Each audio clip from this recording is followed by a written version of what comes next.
BeastNet is brought to you by James Safety Services in partnership with OCR Buddy and OCR Strong. Here we discuss all things OCR and fitness related. Welcome to BeastNet. Hey everybody, it's Mike here with BeastNet, and on today's episode, we're back with Megan. Megan, how you doing? I am doing great. How have you been? I've been good. Been training hard, trying to get ready for the triathlon. So I actually joined a gym just because there's multiple ones around here, and they have pools. Oh, awesome. So, perfect. well, and that was my thing, because most places I was going, it was like you had certain times for lap swim, and that was it. Yep. So in these gyms, it's pretty much the lap pool is open anytime the gym's open, and you don't have to go at specific times because they don't do anything but lap swim in it. So I can just go as long as the gym's open. I can go and do lap swimming, because we know we've talked about swim is my biggest issue right now that I'm really working for, and it's a little over a month before my first Olympic triathlons. Oh, yikes! Are you getting nervous? A little bit. I've been.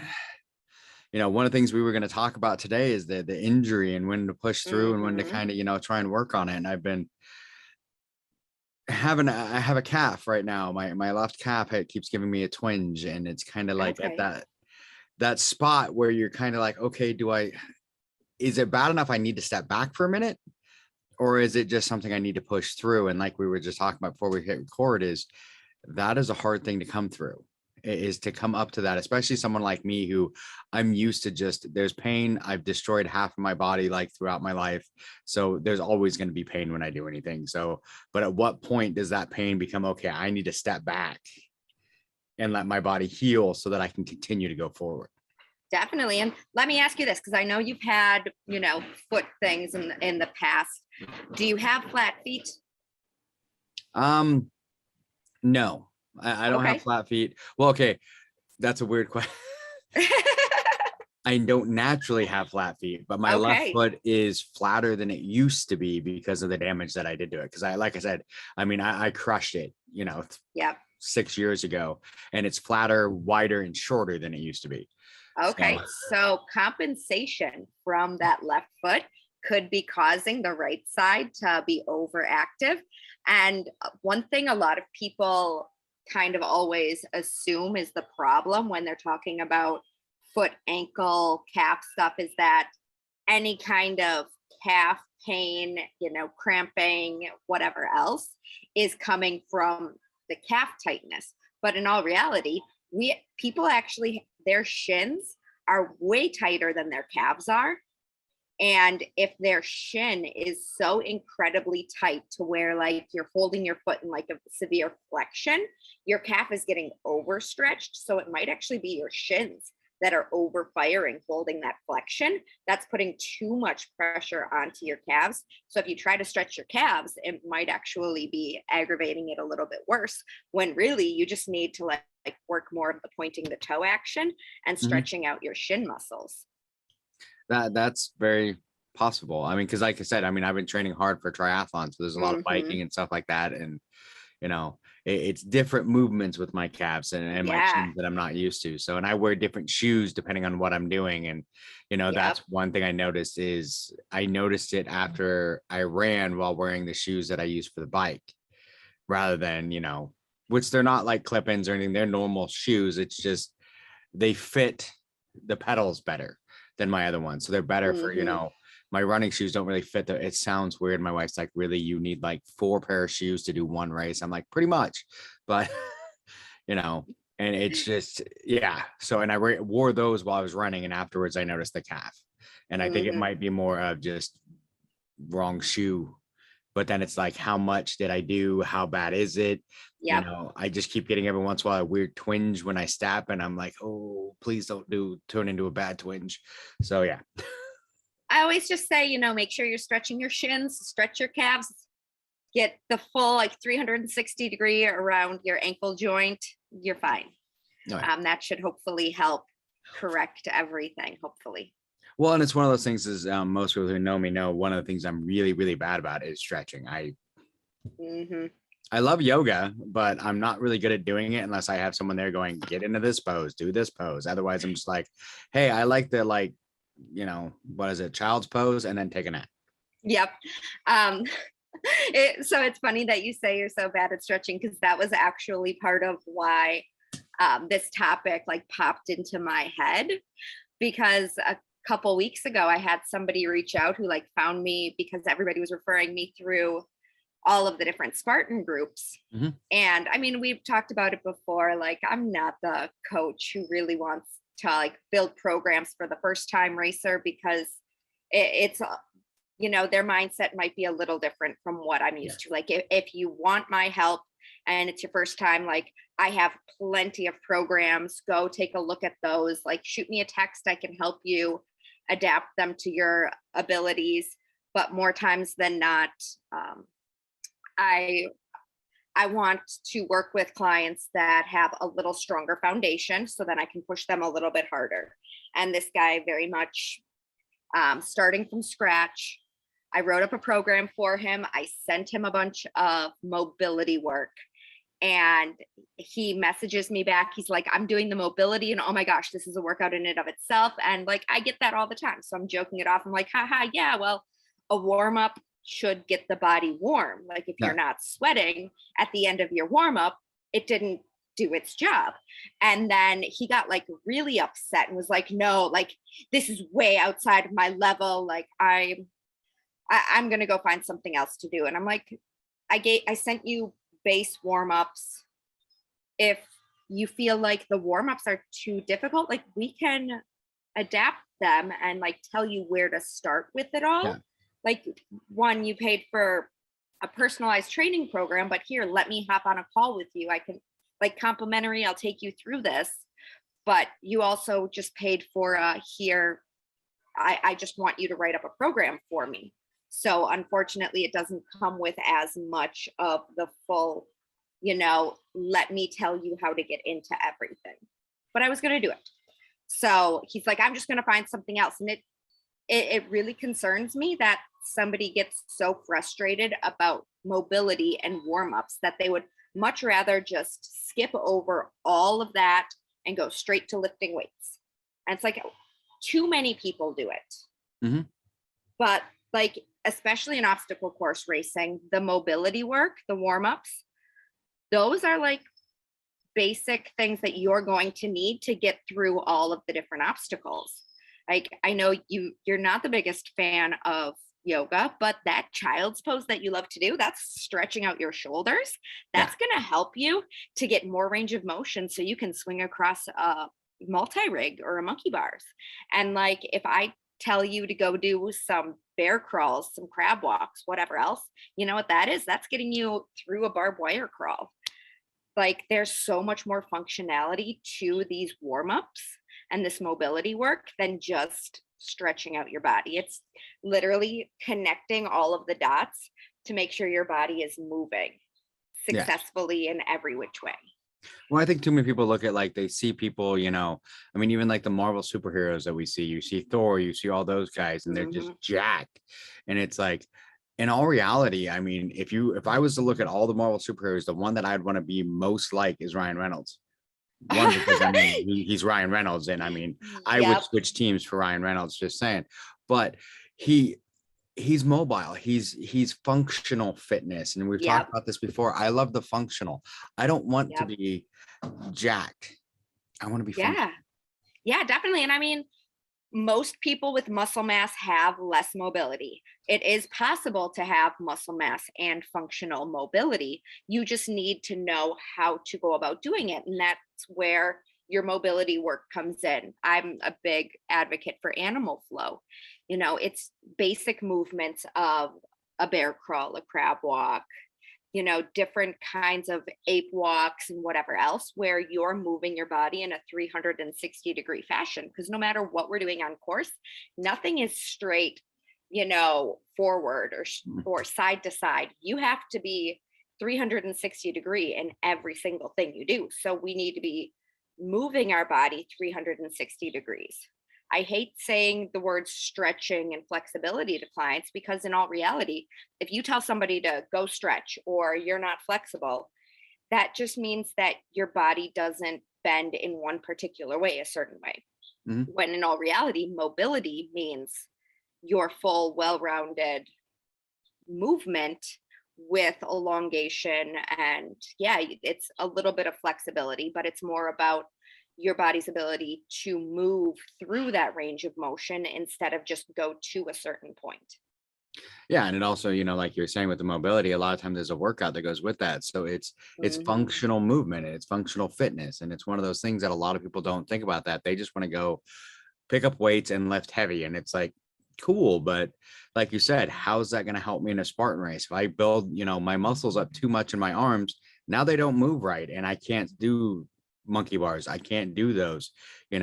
It's you've got to have the functional fitness. I mean, I'm not saying Mhm. lifting weights is bad. I'm just saying that alone is bad Oh, 100%. And for I've been OCR. a Yeah. weightlifter for my Yeah. entire adult life. I love lifting weights. That's what I gravitate towards Mhm. most. But I mean, I was a gymnast. So for me, my training has always been very movement based. And a lot of strength training, a lot of that functional strength training is mobility mixed with strength. And that is the beauty of mobility work. It's not sit and hold a stretch, it's work the full range of motion, and then maybe you add in a little bit of extra resistance. I mean, in body weight work, gravity is our resistance. You're moving through your given range of motion under resistance. If you're deadlifting, if you're doing some squats, you have that extra resistance get and gravity is pulling down and you're working through your given range of motion. If you notice your range of motion is decreased with added weight, then you work through that. And as you build up more strength, you gain more range of motion. Strength training is mobility Mhm. work, but you need to be very conscious of keeping that range of motion consistent throughout. And a lot of people lose that mobility as soon as they go into the strength realm. And it's like it all has to work together. Yeah. So for that individual, I said, you don't have to start the strength training program today. Spend a couple of days just getting used to the mobility, because for him and for a lot of people, that mobility work is your workout.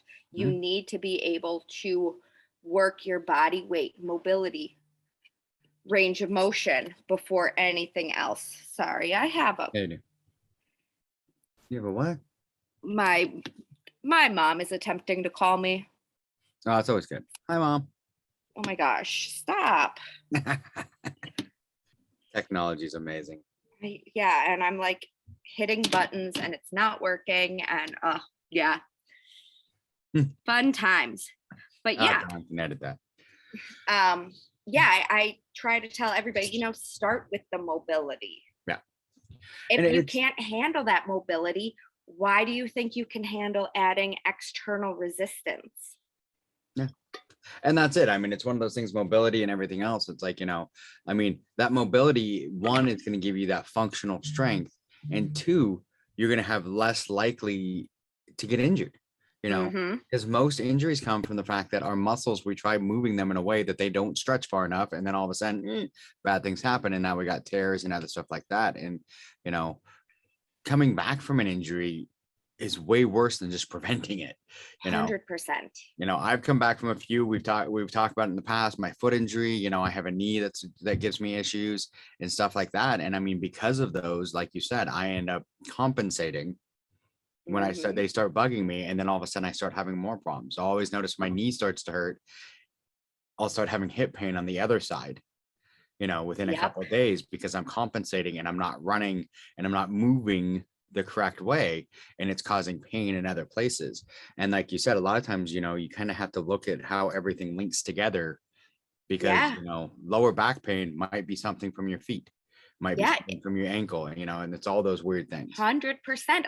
In grad school, I linked a volleyball player's lack of big toe flexion to her lower back pain. As soon as we had her increasing her range of motion in the big toe, she could jump off of her big toe instead of the side of her foot, and her back pain went away. As soon as she stopped stretching that big toe, it came right back.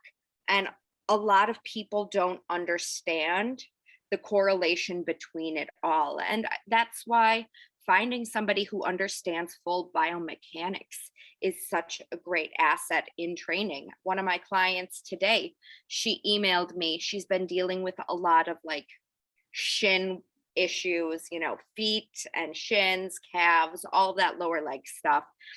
She's trying to find the right shoes, and she herself is a personal trainer.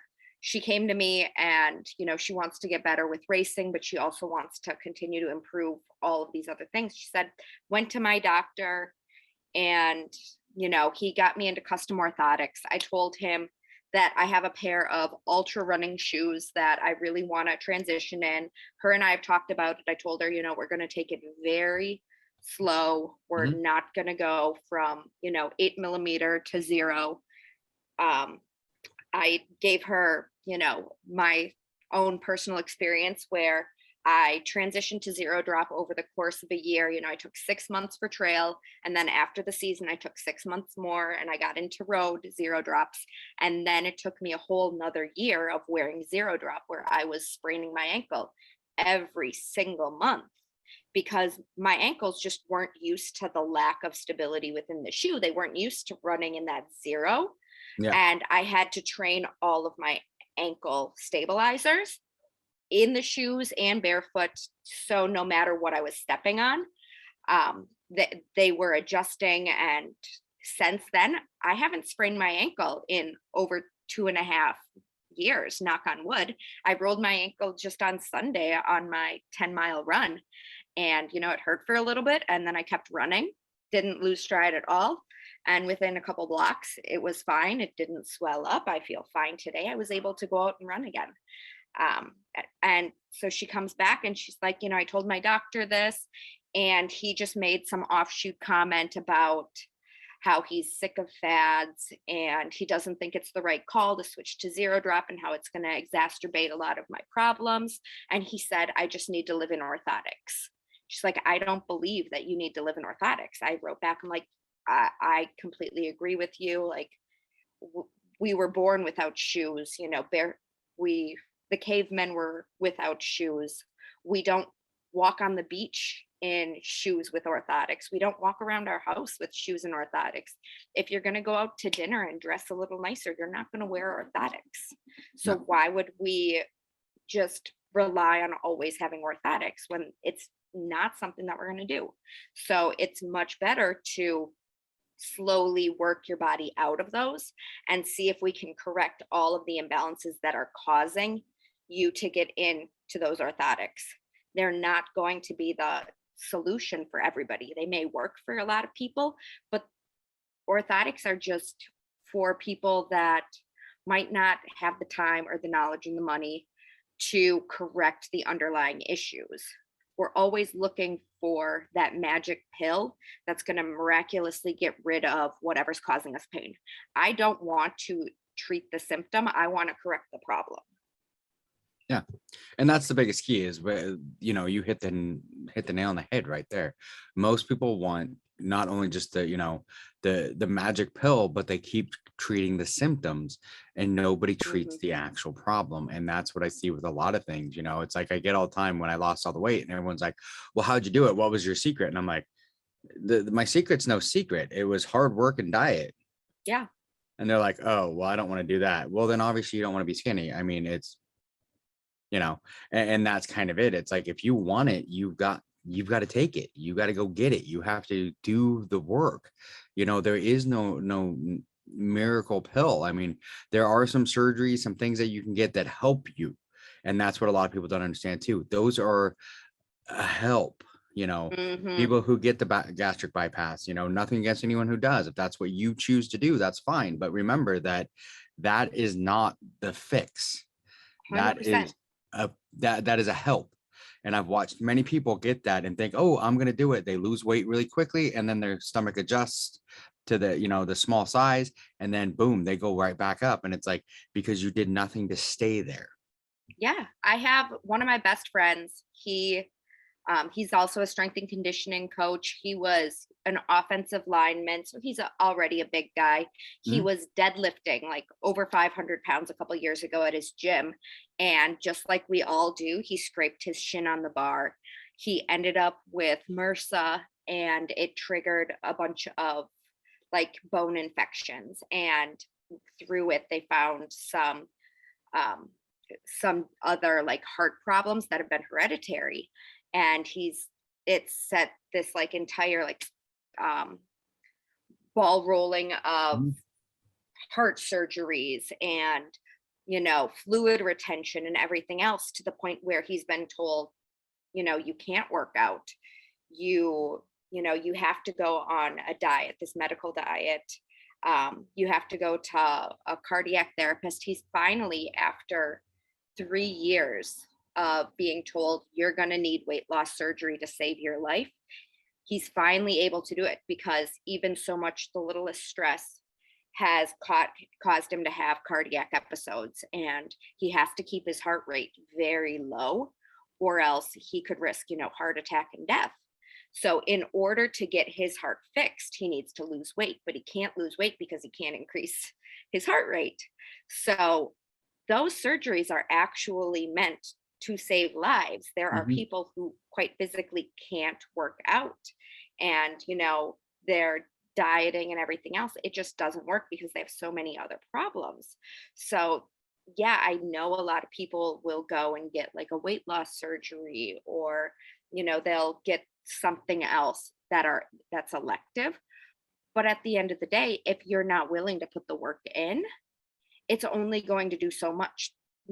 Those surgeries save lives, but you have to be willing to put in the work after the fact. My friend is excited to be able to get this done so he can then go and he can work out again. He can, get all of his problems fixed, and he can get back into the active lifestyle that he's Yeah. always lived. He can get back to coaching and, spotting his clients. So, And I've seen it work both ways. I've seen people, I mean, don't get me wrong, like I said, I've seen people that have got it mhm. who, they had major weight issues. They got it, they dropped the weight. And I know one's a coach now and coaches other people and all of that kind of stuff, has turned her life into a coach. Amazing job. I mean, amazing work. If you met her, you'd be like, wait, you were how big? Mhm. It's shocking to even know, looking at her now. I mean, she's just as amazing. And I've seen a couple others that have had similar stories where they're coaches. And I mean, you look at them now, they're like, there's no way you were ever even slightly overweight, let alone like these people were like morbidly obese. So they did, like I said, they got the surgery that helped them and then continued from there. And I think that's where a lot of people make the mistake is there's nothing, I mean, with injury, with weight loss, with all of it, there's no quick fix. Mm-mm. There's maybe something that helps you get a little bit of a bump up, Yep. give you a boost, but that boost is meant to help you continue the journey. Yeah, I have one client, and he is like, bless his heart. I want clients that give me 100%, and he is giving me 150% every Nice. single day, calling, texting. He wants, to know what he should be doing and everything else. So when I started working with him, he had no ACL. He was having biceps tendonitis in his shoulders. He was having a lot of just chronic aches and pains. And he was going to, a physical therapist for his shoulder, a physical therapist for his knee. He was working with me. He was working with another guy. And I'm like, hey, listen, like, let me help you, and let's find a way to correct all of this in like a functional way. So anytime he gets aches and pains, it's, oh well, my knee's bothering me again, so I need to take a day off, or I can't run this week because my calves are hurting, or whatever else. And I'm like, listen, you tore your ACL last year, you didn't get surgery. This You had already torn that ACL years prior. You're having elbow issues, you're having shoulder issues. How long have you been dealing with this stuff? And oh well, it's been so long. Like, you have put damage on your body for years. It is going to take just as long to come back from it. Yeah, we are working to fix your shoulders, your knees, your hips, your ankles, everything. But you have put so much damage on your body for all this time. Your body doesn't like to get uncomfortable. It doesn't like these aches and pains. So it is finding the most comfortable way to rest through all of this. So it's giving you bad posture, it's giving you compensations. In order to go back to where it was, you're going to have to go through those aches and pains in the reverse to get back to your anatomical position. You know, the popping, the cracking, the clicking that we all encounter, if it's not painful, it's normal. We have a lot of scar tissue built up. We have a lot of tendons, ligaments that are falling into grooves that maybe it doesn't always sit in, because our body is looking for the most comfortable position. And that comfortable position is going to be, you know, forward rounded, seated, legs crossed, you know, all of these terrible positions for us. But because it's the most comfortable, it's the laziest, it's the most, you know, gravity dependent positions, we're just going to naturally fall into those.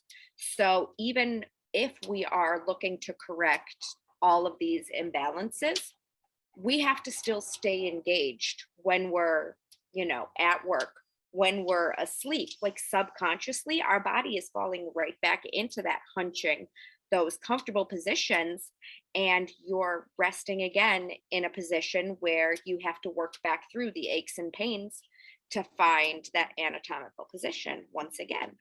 So we need to be able to differentiate and say, yeah, this is uncomfortable. It's bothering me. You know, I'm sore, I'm fatigued, there's this dullness. But when can we keep pushing? And when do we have to say, hey, this isn't okay, I need to take a true rest day or whatever else? And along with it, you know, when is true rest ever okay in today's society? Unless you're surgically repaired, no doctor is going to say, hey, I need you to sit in a shortened position, I need you to be completely immobile. So when we feel these aches and pains, why is our reaction always, oh, well, I shouldn't do that, I just need to stop what I'm doing, I can't do this? No, we need to maybe pull back a little bit, but then we can still move our range of motion. We can still get a little bit of muscle activations. Mhm. Well, it's like we've always heard is, you know, get comfortable being uncomfortable, you know, and that's the problem is people don't want to be uncomfortable. I have a lot of friends that will start getting ready to do stuff and they're like, oh yeah, I can't do that because of this, or, oh, you know, that makes me my body sore. And I'm like, that's kind of the point. Yeah. Like right 100%. now, I mean, I'll be honest, it sucks right now walking up and down stairs because of what I did yesterday, but that was my own fault. You know, I did a race Saturday and then yesterday I went with a buddy and we did an hour swim, hopped on and did a spin class for an hour right after the swim, and then ran on the treadmill and then did like core workout afterwards. So we had over 3 hours at the gym, you know, and my legs are smoked. Yeah. You know, but that's the way you're supposed to. I mean, that's part of the reason why, you know, my calf is bothering me right now is when I did the run, I was still wearing the shoes from the bike, but it's, you know, it's going to be uncomfortable. If you're completely comfortable, you didn't do any work. You're not going to get any gains, whether it be functional or strength, if you're not sore and there's not some uncomfortableness. Exactly. I mean, you can talk to any athlete in the world. There is going to be some aches and pains that just naturally come with your training, your sport of choice. You know, you're going to feel stiff at times. You're going to have cracking, clicking, popping occasionally. And it's about how you differentiate the signals that your body's telling you. This is why, you know, so many people don't factor rest into their training schedule, or they don't look at rest days as a training day. A rest day is just as important, if not more important, than any kind of strength training day or running day or whatever else. Because all of those aches and pains that we deal with, if your body is trying to rest in its most comfortable position, and you know, if you're working your calves and your shins are like, oh, well, I'm super tight, then it's going to cause your calves to spasm. And if we just go straight rest and let it just, you know, try to relax when it's all balled up in this tense position, it's gonna recover in that tense position, and you're just setting yourself back even further. I was talking to my client this morning about, his calves, because we had a workout last week where I had him getting some carry practice, and he decided to hold dumbbells, and he was farmer's carrying them as he was running. And he's like, after that those carries, my calves are just on fire. And we've been talking about midfoot striking and how much better he's getting with his running gait. And I'm like, okay, so you're farmer's carrying, so the weight is naturally going to be a little bit more behind you. You can't really hinge forward as well as you can with maybe a sandbag or something that you're carrying, across your shoulders or in front of you. Like, were you heel striking? He's like, probably. Like, well, that's why your calves are bothering you. And he's like, yeah, so I had to cut my run short on Saturday. I said, well, did you finish it off with a bike? No. Okay, well, what have you done for your mobility? Okay, when did you do legs? Oh, I held off last week's legs until today. I said, okay, well, this happened on Thursday. Friday, you should have given me a heads up, and I would have said, instead of you taking Friday completely off, let's do more mobility in your ankles. Let's get some low grade plyometrics, get, your shins working, get your calves working. Let's, get some more strength stability work, because even if you are dealing with a lot of tightness, a lot of aches and pains, we still need to rehab it. We don't just let things sit in whatever state it currently is because it's in pain. You're in pain because you're creating some spasms. You're utilizing your gait or your posture, whatever else, a little wrong. So if we can release the muscles that are holding that tension when you do go to rest and recover, it's going to rest and recover in an elongated position a little bit more, so we can alleviate those aches and pains. Which is always good. I mean, that's what a lot of people, like I said, rest. Everyone will tell you I'm the worst about rest. I mean, I go on my stupid streaks where, like I said, I'm like 640 something. I don't know. I have to look again. I'm a lot of days into the 1 mile a day, which a mile a day isn't much. But this year I've actually been, since the first, I've ran a 5K a day. Yeah. Every day. Yeah. That's insane. Rest days aren't my thing. Well, but I will be honest. There are some days that I consider my rest days, and that's where instead of running the 5K, I'll go walk a 5K. Yeah, you'll go walk it. And that is completely okay. I mean, we should be walking every single day. We should be moving every single day. I mean, I have one client that when he started training with me, he's like, I'm a crazy person. I just want to give you a heads up. I am doing a Murph a week for an entire year. 1 Murph a week. And I'm like, well, that's crazy. He's like, but I'm not doing it all vested. When he had some issues that popped up throughout training, he maybe moved his mile run to a mile on the rower. He broke it down differently every single time. Like, he's been very conscious about it all. I'm like, okay, just as long as you're very conscious and, you don't, I would prefer that clients get 1 true rest day a week. But if you are getting active rest elsewhere and you're keeping your heart rate low, you're keeping your mobility up, okay, I'm okay with this. Is this guy in Washington by any chance? No, he's not. Okay. Because I know a guy in Washington that's doing that. I'm Murph a week. He's in Massachusetts. But I'm training a lot of people for upcoming ultras, and one of my clients is running Montana, and I programmed her out for her taper. She was looking through everything, and she texted me and she's like, hey Megan, like, I'm looking over the taper, everything looks really good. I just had a question about race week. It looks like I don't have a rest day leading up to the race. And I wrote back, I said, thank you for asking.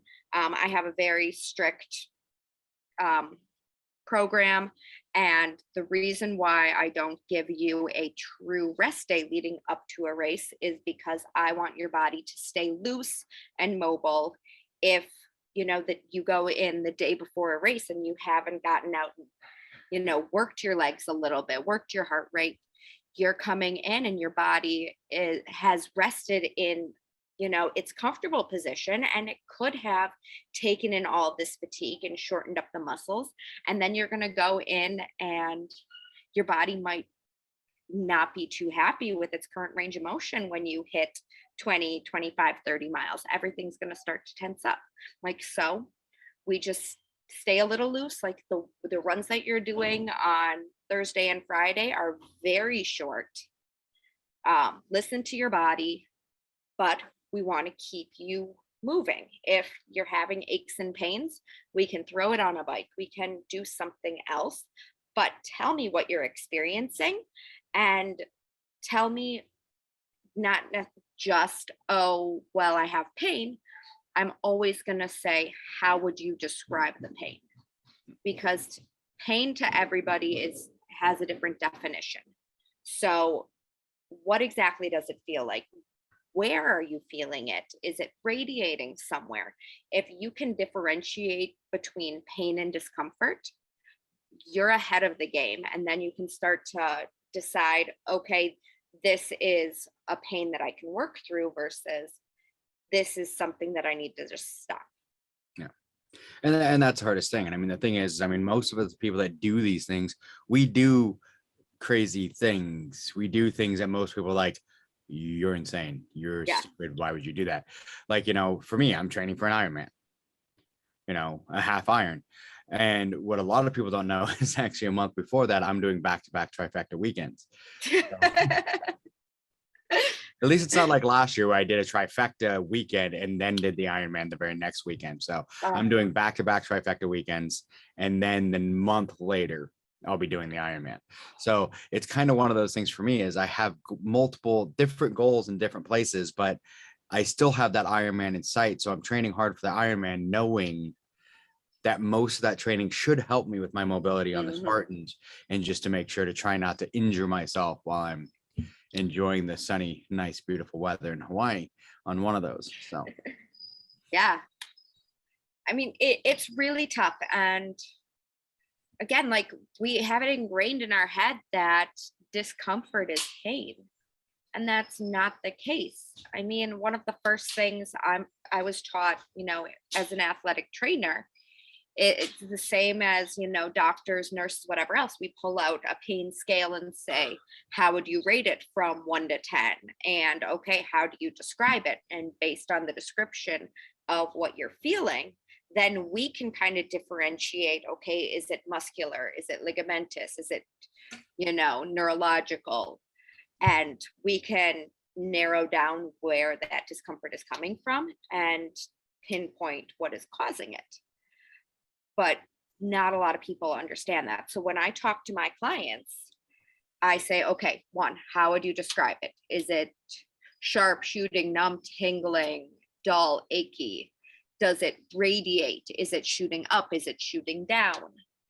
And then from there, they're like, oh, well, it feels like I'm being stabbed. Okay, that's a bad sign. If it's a sharpness, we don't want to work through that. If it's like numb, burning, don't really want to work through that. But if it's like fatiguing, your body's just really tired, or it's like creeping slowly, okay, we want to be a little mindful of it. But if it is instant when you start working out, and then after a little bit it kind of fades away, okay, that tells me it's an overuse thing, and your body's really tight. It needs to be stretched a little bit better. It needs a little bit more range of motion to find its natural position. But that's something that we can work through to an extent, as long as it's not, again, causing any sharp shooting, burning, tingling type of sensations. But then also I say, okay, how would you rate that pain on a scale of 1 to 10, where 10 is you just want to chop it off? And as soon as I say that to somebody, their eyes get wide, and they're like, that's insane. I'm like, well, but that's what a 10 is. 10 is supposed to be maximum pain. Yeah. If you're screaming saying this is a 9 out of 10, I'm like, really? You would you're that close to just wanting to chop your limb off, or, it's so incredibly intense. And then it's suddenly like, oh, well, it's a 5 or it's a 6. I'm like, if a pain is like 5, 6, 7, okay, maybe there's still some room in there. So maybe it's not hindering you as badly as you think it is. And that's another thing that we want to take into account. Like, is it more of a mental thing or is it more physical? And especially, I mean, you and I know as endurance runners, if you've been in the ultra game, if you've done these excessively long events, your mind plays tricks on you. And you need to learn how to shut off the mind and just pay attention to the body. So we do these body scans and say, okay, where are we feeling issues? If depending on what shoes I'm in, maybe my arch is, aching a little bit more than it would in the last pair of shoes I was in, or my turf toes flaring up. Okay, well, I've dealt with that for so long. Yeah, it's not the most comfortable, but it's not hindering my gait. So I can keep going.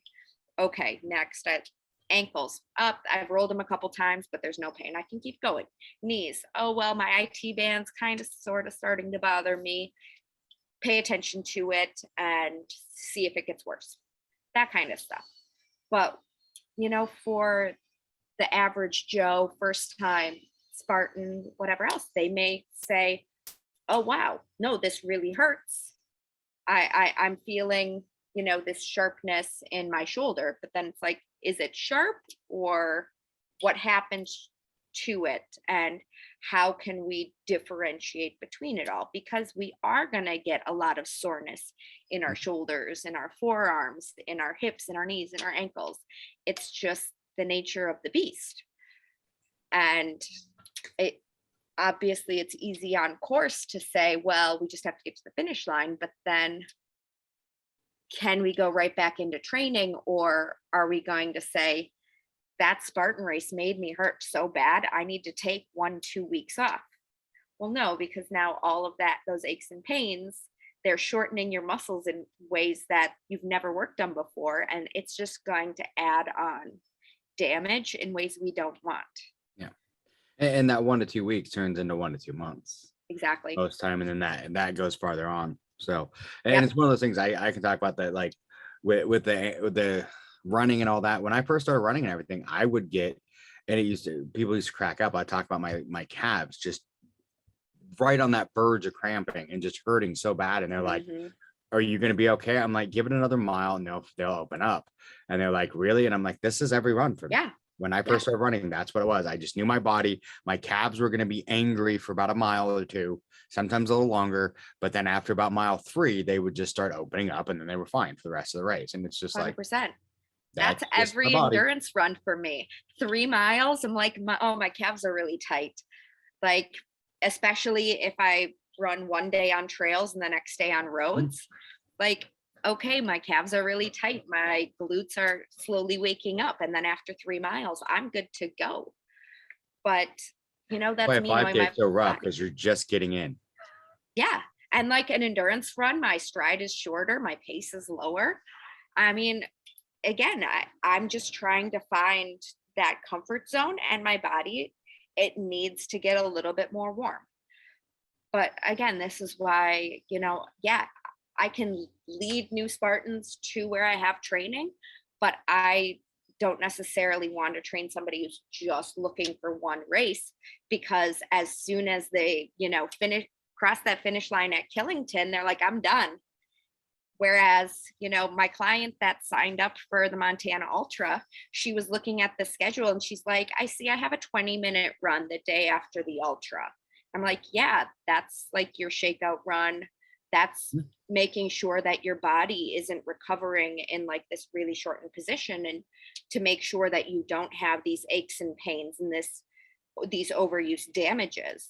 And she's like, okay, so then would you be able to help with what I should be doing like in the weeks after? I'm like, yeah, we're going to have a recovery week. Like, we're going to ease you into a bunch of stuff again. But first time Killington racer who says, I just need to get through Killington, they're not thinking, oh, well, what do I do on Sunday? Or can you help me with the week after, because they're like, hey, I crossed that finish line. I'm good. I'm on to my next adventure. And that's the tough part. Cause I mean, that's one of the things why a lot of people are surprised, like why I like the multiple weekends where I have like 2 races in a weekend, where I have the big race on Saturday and then Sunday, either 1 or 2 shorter races. And they're like, why? I'm like, cause Sunday's active recovery for me. I'm Yep. moving, I'm still getting everything going. I'm getting the blood flowing into those muscles. And then, it's like everyone cracked up because last year I did the Hawaii trifecta weekend. And then all of a sudden Monday rolls around and I'm running like a 10K. And they're like, what are you doing? And I'm like, keep my muscles moving, and one, it's gorgeous running in Hawaii. I mean, why wouldn't you? But, I found the greatest little trail right off our hotel in Hawaii, just right down the now. But it's one of those things that, that's just the mindset I've gotten into. Is I've done those races and I know what you mean. It's like you hurt more, and people don't realize this, by doing the race and then like just laying on the couch for 3 days afterwards going, okay, I got 3 days of recovery and I'm going to sit on the couch and eat potato chips and junk food for 3 days. And I'm like, I hurt more after that than if I next day got up and ran again. Exactly. Every single ache and pain we experience, whether it's from a tough workout, a tough race, staying stagnant for too long, those are stimuli for different parts of what we're doing. If you're excessively sore after your first workout of not working out for a while, that's your body saying, haha, why did you stop doing what you were doing? This is, that you did something right, but I'm going to congratulate you by making you very sore, very stiff. If you don't move because you're too sore, too stiff, it continues to hurt. But if you get up, you move and you stretch and everything else, it slowly goes away.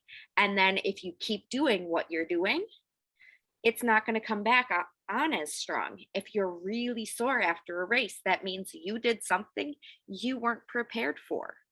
If you're really stiff or you have aches and pains after runs, okay, maybe you were running on a terrain you weren't used to, or your stride is changing a little bit. Hell, you might have had to deal with, incline, decline. That just wasn't something natural for you. I have one client that says he does not want to run on trails ever. Said, my calves are just way too tight whenever I run on trails. And I can't walk for the next week because my calves are just so sore from running on trails. I said, we race on trails. Why would you not want to run on trails? Like, that soreness is your body adapting to the changing terrain. If you're running on a road, you're most likely not tripping over branches and rocks. You're not having to use your ankle stabilizers quite as badly. But also, trails are softer on your joints. So you could be getting a little bit more forgiveness from your calves, but now your shins have to work a little bit more, and so on and so forth. It's like every single stimuli you're getting from your training, your racing, is saying you either did something right or you did something wrong. And that's where we need to differentiate. Is this I did something right, or is this I did something wrong? No matter what, there is a way to train through it in a way to accommodate and help it out. No matter what, you have to increase your mobility work, get more active recovery, focus on that range of motion, focus on the rehab, the stability. And then from there, say, okay, this happened because I haven't been doing this, or this happened because my body is adjusting to doing this. Yeah, and it's one thing I like about where I live right now. The trail, where I go run, it's 2 miles of pavement to the trail. Mm-hmm. And then once I get on the trail, it's about, depending on how far I want to go, 3, 4, 5 miles, whatever, down the trail. I get trail running, and then I get 2 miles of pavement on the way back. And there's a couple spots in the middle there where I hit parts of the trail that are paved. So it's like I go back and forth between all of them, and I kind of find that's the best for me, because I kind of get because I do trail races. It's just, I also do road races. So it kind of gives me a mix of both. Because the one thing I found is when I first started running, I made the mistake. All my training was on a treadmill. Yeah. I was running constantly on a treadmill, and I'm like, yeah, I can get down to like 28-minute, 5Ks. This is going to be great. I went out and ran my first 5K on a trail, And about halfway through, every part of my legs was on fire. And I'm like, I don't get it. I run like this all the time. And then it's like, oh, this is completely different terrain. Now I'm using, like you said, the ankle stabilizers, everything else, because now I'm running on a trail and I'm having, it's not even the same footing every time. And that was a huge, wake up call to me of, oh, I need to go outside and run too. Yeah. And again, not a lot of people realize that. I mean, so many people either stick to treadmill running or they stick to road running. I hear a lot of clients say, I don't want to run trails because, my heart rate gets jacked up so much faster and my pace is so much slower. And it's like, what do you think is going to happen on race day?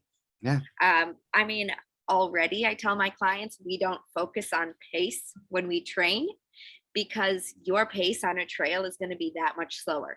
If you are training at a 7-minute mile on the road, and then you're pushing yourself on a 7-minute mile on the trail, you are about to blow up. Mm-hmm. Yeah. So it's like, go out to a trail, yeah, you're going to work a bunch of different muscles that you haven't been working on the road, but then you're also going to get different training stimuli in your breathing and your heart rate control.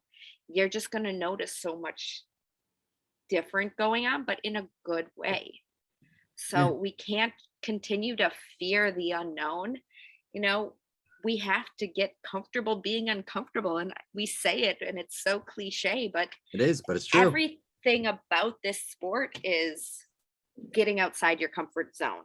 It is. I mean, this is why, there's so many people that don't come away from Spartan or whatever else because they like the familiarity of the Spartan obstacles, or people that only run Disney races because they like the familiarity of road running at the Disney parks and there's no pressure. And it's like, no, but we need to push ourselves outside of that comfort zone and really challenge ourselves, because if we stay stagnant, we're actually just hindering ourselves. We're continuing to regress. We want to continue to progress, push forward, challenge that comfort zone. Oh yeah. And that's one thing, like I mentioned to a few people, that I really noticed when, right during COVID, and, I lost all the weight, dropped all the weight. I was running like mad. I was doing all sorts of stuff, a lot of cardio, a lot of dieting, a lot of everything else. And then all of a sudden I'm like, oh, cool. I'm 180 pounds. I'm going to go run a Spartan race and do it uncompetitive. I failed more obstacles that day than I have in most of my open heats. And everyone's like, why? And I'm like, because I focused so hard on the running and the cardio. I hadn't lifted anything heavy or tried an overhead obstacle or anything like that in over a year. So all of a sudden it's like, oh, hey, hang. I was able to do the monkey bars, but most of the other hanging obstacles, I had problems because I wasn't used. Those muscles hadn't been used in a year. So you have to mix it up. Like I said, that's why I like mine, where I can hit road, trail, sidewalk, everything all in one. That's why I kind of set it up the way I did, so I could hit them all at once in one trail to be ready for them all. And then I also use the treadmill, and then I do, a bunch of different things, and right now doing the training for the triathlon, I'm getting the upper body strengths coming back from the swimming and everything else, but I still go do heavy lifting. I still do core work, everything else, because I know if I just focus on, just the swimming, biking, and running, that it's not going to help me in the Spartan races. It's not going to help me anything else. And I'm not going to have the real functional fitness that I want to have. Even still, that we need strength training to be able to run, swim, bike. Yep. Like, your body needs the muscle strength. It needs the muscle endurance. I mean, one of the biggest things I tell pretty much anybody when I meet them is, training on your own, you only train what you know. Yes. If you know it's not going to be a weakness. You're never going to train your weaknesses if you only train what you know. You have to get uncomfortable. In order to get uncomfortable, you have to get help. You have to learn how to, push yourself out of your comfort zone. And you're not going to do that by just training what you know or what you think you know. So asking somebody, oh, well, I have this ache, pain, soreness, whatever else. Is this okay? Or what should I do with that? Or, saying, hey, I can't do this exercise. how can I make it right for me? Or, oh, this was too easy. Okay, well, let's make it harder by doing XYZ. We always need somebody in our back pocket to converse with and say, okay, what more can I do? Or, what can I do because of X, Y, and Z? And that's why you want the trainer or a friend to train with. It's like, for me, I mean, that's one thing I got to start looking at again. But I've been training with a friend, and like yesterday, we were at the gym and all this, and we're like, okay, let's go to the core workout. And a bunch of the core workout stuff that he's like, let's do. I'm like, I've never really done this. Yeah. I have all the equipment in my gym, in my personal gym at home to do it. And I'm like, I just never really thought about this, and a couple of them were ones I did, like doing push-ups with I always forget what that's called, the balance, not the ball, BOSU? the BOSU, doing push-ups with that upside down and a couple other things. And it's just like, I've done the push-ups, I've done, planks on the BOSU, but I've never done, like, he was doing squats on standing on it and all that kind of stuff. And I'm like, it's just stuff I never would have thought of, and you get that by working with other people. Yeah, exactly. One of my clients emailed me today, and she was saying, this workout, the new workouts completely, destroyed me. I can see how the max strength a couple of months ago mixed with the power that we just finished up and now moving into obstacle specificity, I can see how it all translates, and it is making me so much stronger and more explosive in all of the obstacle technique because we built the foundation, we built the biomechanics, we worked all of these different aspects. So when it came time to put it all together and do the work needed out on course, it was all there. There's a method to the madness. I always say trust the process, and more of my clients in their first year coming back and saying, like, oh my gosh, I didn't even realize my own potential. I finished this race and I could have gone faster. I just hit 100% completion. I never beat these obstacles before, and they felt so easy now. It's like, it's because you got the help. We figured out the weaknesses, and then we continued to work them in a way that wasn't just going to improve the weaknesses, but it was perfect for your body, because not every single person is at the same point. So if we can identify your starting point or identify a specific variation for you, it's going to still translate into the same way as everybody else. I'm not going to tell a client, hey, go strap 25 pounds onto your pull-ups if you can't even reach a full dead hang when you are in the bottom of your pull-up. Like, we want to figure out where each specific starting point is for a person. And then from there, we continue to build and build and build and build. So if you just see a training program that says, pull-ups, well, where do I start with that?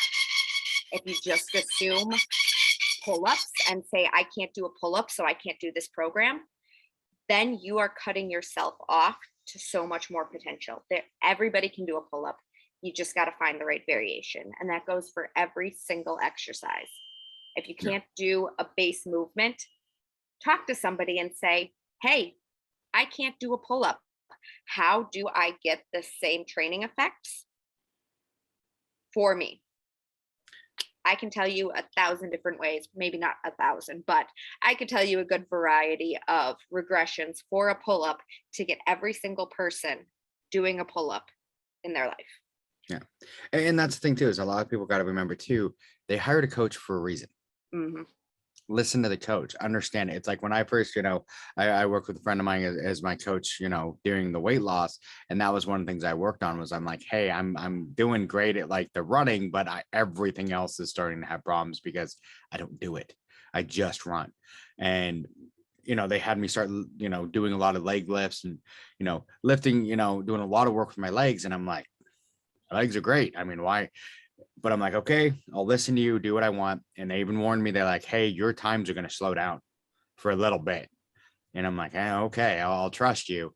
But then all of a sudden they slowed down for a little bit. And then all of a sudden I shot past every goal that, every PR I'd ever had. And they're like, sometimes you have to, work that, and you're going to slow down a little bit, but then it's going to come back. And as a lot of people have problems, if I hadn't trusted my trainer, and just been like, hey, my time is slowing down. This is a problem. I'm done with this shit. That would have been an issue. But because I was like, okay, no, I'm going to trust my trainer. And then all of a sudden I saw those gains. And that's where a lot of people have their issues. Like you said earlier with the one guy who's like, oh no, this is way too hard for me. You know, you can't do this. Instead of saying, hey, this seemed a little more difficult than I wanted. What would you suggest? Should we adjust it? Should we do this? Should we do that? Trust your trainer. If you don't give them the feedback, your training is only as good as the feedback you give the trainer. Exactly. And again, like, not somebody to train a person for their first race. If you are going to come to me and you want a personalized program, but you don't want the guidance of coaching, unfortunately, I'm not going to be there saying, hey, what's going on? What's going on? What's going on? Yeah. I mean, at the end of the day, you bring your car into the shop, your mechanic isn't calling you personally and saying, hey, just wanted to check in to see how your car's running today. Like it, but if you notice a problem, if you know your car's making a noise or it's not running smoothly, you call them up and say, hey, this is what's going on. What can we do to fix it? Same thing. If you are noticing that an exercise isn't working as good as you would hope, reach out to me. I'm not gonna say, oh no, well, you paid for a personalized program, like I'm not gonna help you. Like, no, I want you to get the benefits out of training. Ultimately, all the clients that get results get them because we work in a partnership, and the more results you get, the happier I am as a coach, because you're going to come back to me and you're going to continue to see continuing results. My training speaks for itself, but I want to share all of the success stories. So if you're doing it on your own with my program, I still would love for you to say, this exercise isn't working, or hey, I'm getting this ache and pain. What more can I do with it? How can I modify this? And I will, I'll change the exercise. I'll give you new modifications. I'll tell you how to switch it up. It's not always going to be, oh, just drop your weight or add more weight. That there is a specific methodology behind it all. And there are going to be some weeks where it's like, oh my gosh, the weight that I've been using for the past 2 weeks, it feels really heavy and I couldn't finish out the sets. Okay, we want to be pushing to fatigue on these sets. Or if you felt like you could do more reps, maybe you need a harder variation or you need a higher weight. But tell me these things so we can figure it out. Don't just always assume that you're going to get the results that you want based off the program if there's a disconnect between, the variation or something going on with your body. And that's so true. I see so many people buy the cookie cutter programs, which, like I've said before, I have no problem. The cookie cutter programs work for you. I'm great, but they get you to a certain point and that's it. Yeah. And I had major issues. I got the cookie cutter programs and I wanted to try them, but a lot of them had a lot to do with jumping and stuff like that. And at the time I still had the foot injury and I'm like, jumping hurts a lot. Yeah. And it took me a while to get that mobility back in my foot, and I had to lose a lot of weight and do a lot of other things to get that mobility back. But working with a coach that I'm like, hey, I have this massive injury that I had that I haven't completely recovered from, even though it's been 4 or 5 years. And then they were able to work with me on how to break that up, get that scar tissue moving, get the movement back that I needed, that I'm not going to get from that cookie cutter program, but from someone, talking to someone, hey, you built me this program, I'm having this little bit of an issue. You're not going to be just like, well, like you said, I sold you the program. Good luck with you. Have fun. Have a nice life. Right. No. I mean, I have cookie cutter programs. I don't like using them. I mean, that's what my ultra training is. And I tell everybody if they ask me, like, my programs are like base position programs. So I don't know what equipment you have, but if I say you're going to be doing a clean, it could be a sandbag, it could be a kettlebell, it could be a barbell, it could be dumbbells, whatever you have access to. But if you feel like you need a little bit more challenge to it, you can reach out to me and say, hey, like, I love this, but what more can I do with it? I'd say, make that a single arm clean or whatever else. And all of these base positions have so many different modifications. And sometimes you just need to find the right modification for you. Just like everybody has a different cue. If you say this is the problem that's going on, or if you send me a video, I'll say, you need to do this, this, this. The cues that I like to use are this, this, this. And if you can find a cue that resonates with you, there you go. Oh yeah. And that's what's great about having a real life coach is, I mean, someone who, it might be a cookie cutter program, but it's a cookie cutter program that you built, and I could reach out to you and say, hey, rather than most of those other ones, it's just a random mass produced. Mm-hmm. That's going to work for maybe like 60-70% of the population to lose weight, build a little bit of muscle, but it's not going to work directly for you. It's like a diet. Yeah. Some diets work great for some people and not for others, you know, and that's one of the things you got to watch out for is each one of us has different bodies. We have different injuries. We have different, you know, ways that we've worked our body. They're all completely different. So those cookie cutter programs will help, but they should never be there. I don't exactly. Yeah. And I've had that conversation with so many clients, whether it's about diet or training or whatever else. And I say, you know, we all have different things going on. You know, whether you have an autoimmune disease or you have some kind of food allergy or a compensation, an overuse injury. If you just want a cookie cutter base everything, it's not factoring in the differences in our body. So yeah, I can give you a clean and press, but that's, you know, me just saying go clean and press. I'm not taking into account how great your shoulder mobility is. But me as a coach working with a client, I would say, okay, let's hop on a call. I want to see your shoulder mobility. Oh, your shoulder mobility isn't that great. I'm not going to have you press overhead with a barbell, but I can have you safely press overhead with a single arm and then also work you in against gravity to improve your shoulder mobility. So then we can work our way up to a barbell overhead press. Not everything takes all of that into account. And I think a lot of people don't really understand that. Not everything is straight out of a textbook. We have put so much damage on our body through all of our years on earth. We are not the anatomical position that we were when we were born. We are not in that baby stage where our squats are supposed to be perfect and, you know, we can crawl in all directions on hands and knees. Like, that's not who we are anymore. And all those cookie cutter programs just assume you are that anatomical position.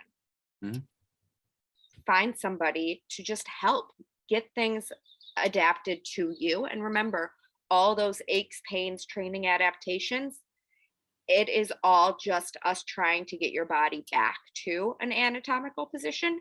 And you got to go through it if you've already been through it. We got to get you back to square one.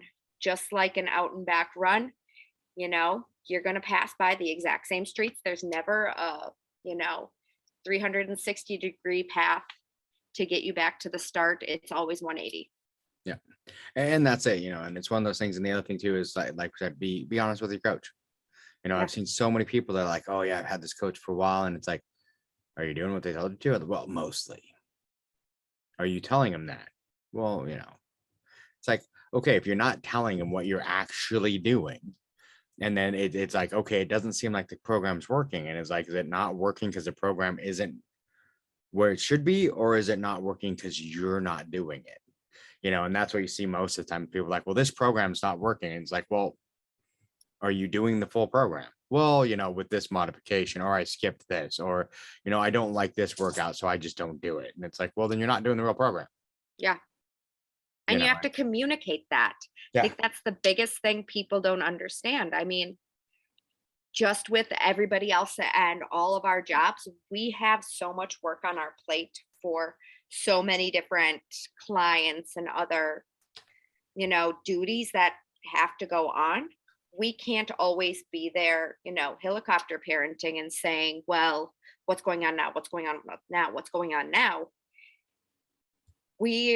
There's a level of assumption of, we gave you what you're supposed to do, go ahead and do it. And if something's not working, let us know. Yeah. We can check in, but ultimately, if you're not giving us the info for us to see, there's only so much of what's going on we can fit into our schedule.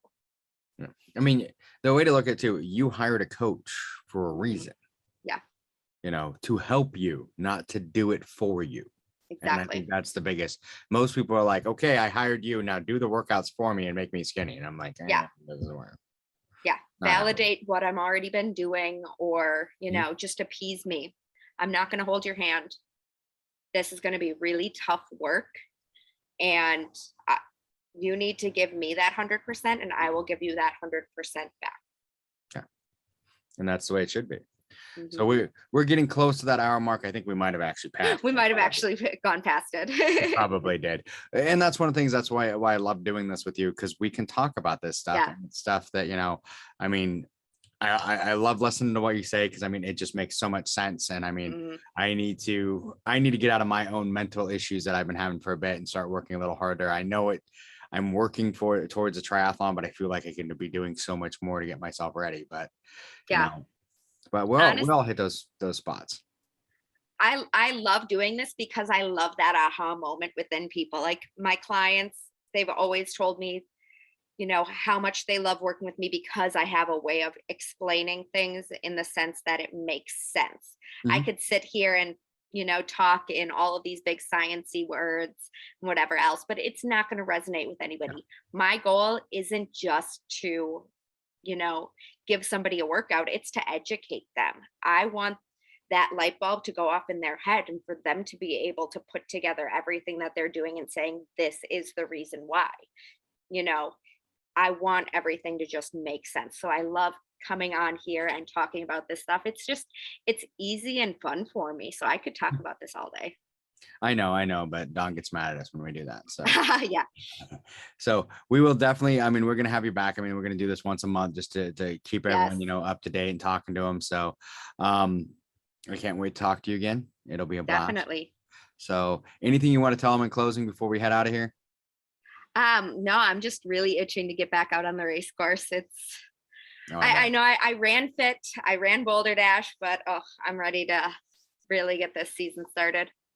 I am too, but like I said, for me, it's more this year. I've done a couple smaller OCRs.